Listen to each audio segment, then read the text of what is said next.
Regardez l'agneau qui marche aujourd'hui, demain et le jour suivant. Tant de chrétiens se sont arrêtés au premier jour. Ils ont vu l'agneau portant leurs péchés et ils s'en sont réjouis, comme nous devrions aussi nous en réjouir.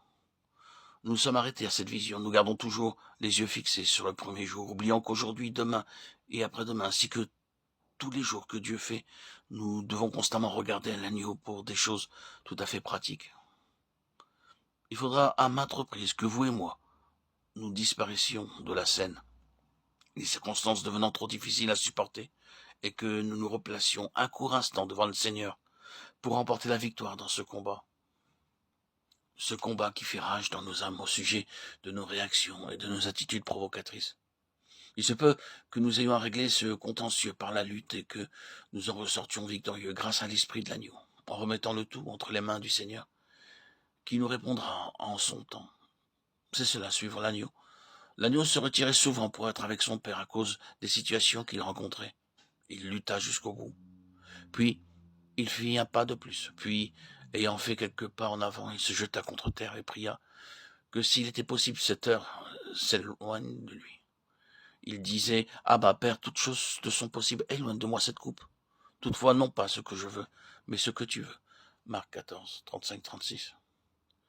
Le prix à payer était élevé, et il lutta jusqu'au bout et en ressortit serein d'une sérénité étonnante, fruit de cette lutte secrète qu'il avait eue dans son âme. Il livra son âme à la mort. Ésaïe 53, 12. L'agneau est pleinement consacré à Dieu.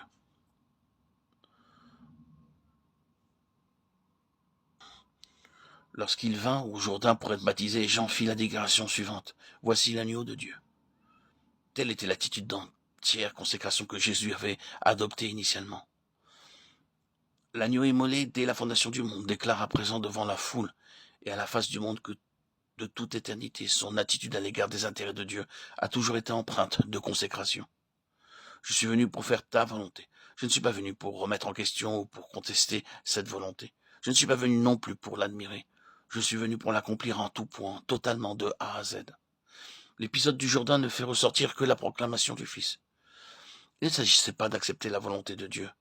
Ceci avait déjà eu lieu avant la fondation du monde, et c'est à ce moment-là que l'agneau fut immolé. Arrêtons-nous un peu sur cette déclaration, l'agneau immolé dès la fondation du monde. Que signifie-t-elle ? Elle signifie tout simplement que dans les conseils de Dieu, alors que les trois personnes de la Trinité s'entretenaient de ce grand dessein, ce dessein éternel, et décidaient de le mettre en application, nous parlons ici à la manière des hommes. Le Père dit alors au Fils, « Tu sais ce qui va se passer, tu es bien conscient du défi qui t'attend, et tu connais les dégâts occasionnés par l'intrusion du péché. Le prix à payer pour sauvegarder ce dont nous parlons en ce moment est exorbitant. Cela nous coûtera tout. » Alors le Fils répondit, « Père, je payerai le prix. » Voilà ce qu'il faut entendre par l'agneau immolé. Puis le Père dit, « Très bien, nous en partagerons les frais.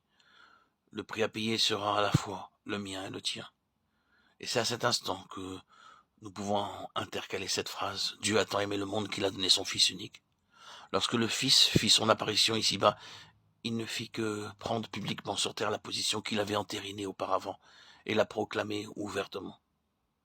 C'est au Jourdain que sa consécration totale et son engagement sans faille furent manifestés.